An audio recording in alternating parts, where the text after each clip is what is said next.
Doug mentioned, we've got our wort cooled down to the temperature we need.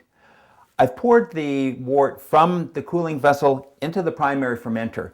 The reason I poured it is to aerate it. I want to get lots of air and oxygen into the wort. Typically, yeast doesn't need or doesn't want a lot of air, but this is the one time you do. You want to get some oxygen and some air into the wort before you get started. After that, you want to minimize the amount of splashing and air you get into it. The other thing we did is I pulled off a liter of what we call the Speise. A Speise is just a wort before the yeast has been added. The reason we want this is we'll use that a little bit later, just before we bottle, in order to add a little bit of sugar back into our beer, so we have some fermentation going on in the bottle. The other piece I have here is my yeast starter. The yeast starter is basically some of the wort from a previous brew that we started last night. We had a liter or so of our wort from our last brew. We added our yeast into that. The yeast is now very active.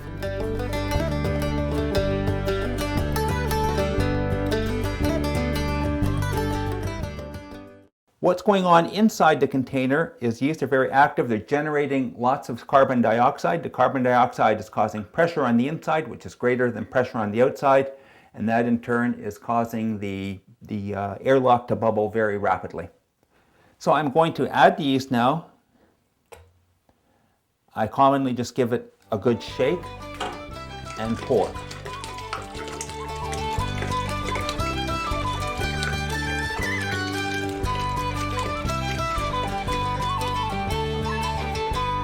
Okay.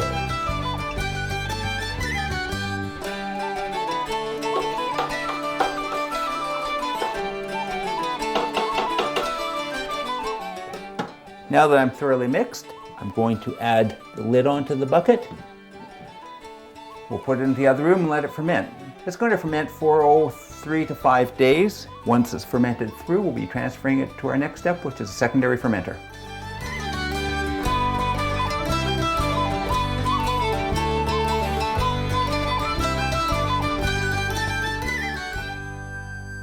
Okay, there's our yeast after about 3 days.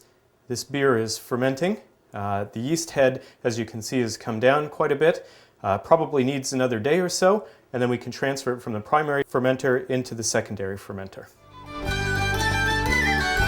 Our beer has now been fermenting for between 3 and 5 days, and we're ready to move it from the primary fermenter into the secondary fermenter.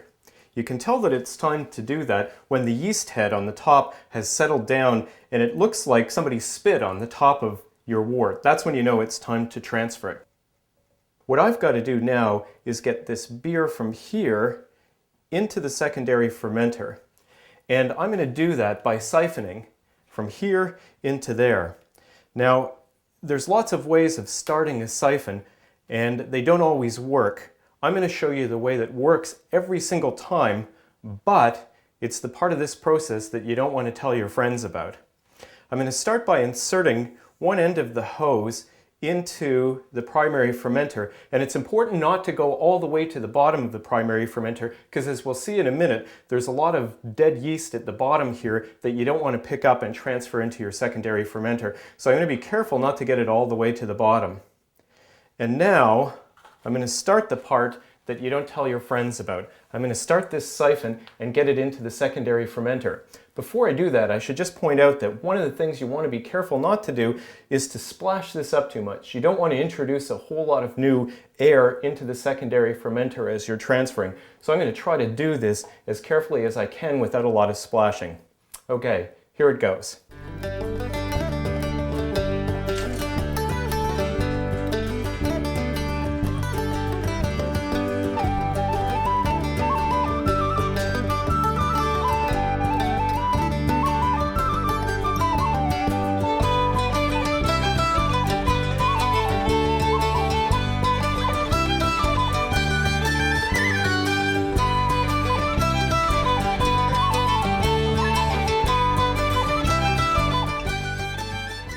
We're now siphoned through, and I'll take this hose out of here,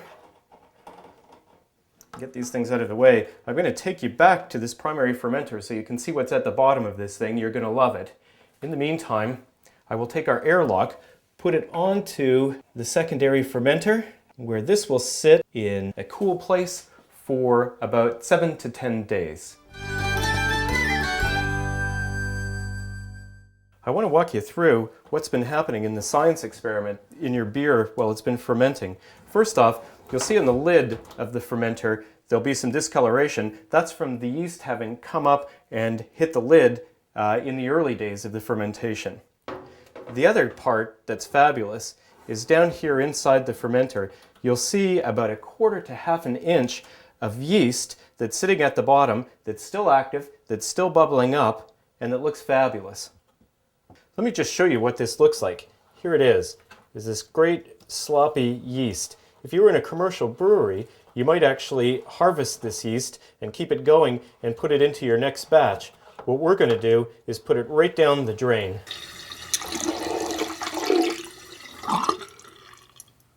We're now going to leap forward to when the beer is ready for bottling. Fortunately, we don't have to wait, as Pete has another batch ready to go. As we can see, the airlock is level. That means the ambient pressure on the inside of the carboy is equal to the ambient pressure on the outside of the carboy. The yeast is no longer working, so we can now move our beer, which is just about ready to drink, from the carboy. We're going to be putting it into a vessel here, which we'll ultimately be using to bottle from. What we like to do before we do this is add in a little bit of the wort we started with. In Germany, they call this a Speise. Basically, this is our wort from before we added in our yeast. We do that instead of adding brewing sugar. It's very common for people using brewing sugar. We use a Speise, so we're adding some sugar back into the yeast to keep it active in the bottle, so you have a little effervescence, but we don't want to alter the flavors or the mixture of our beer. So the first thing I'm going to do then is take my Speise and add it into the bucket.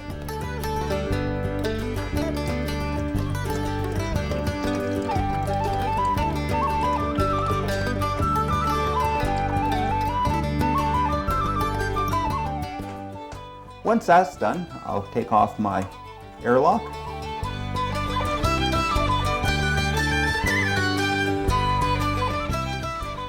Revert to my juvenile delinquency days and get out the siphon hose.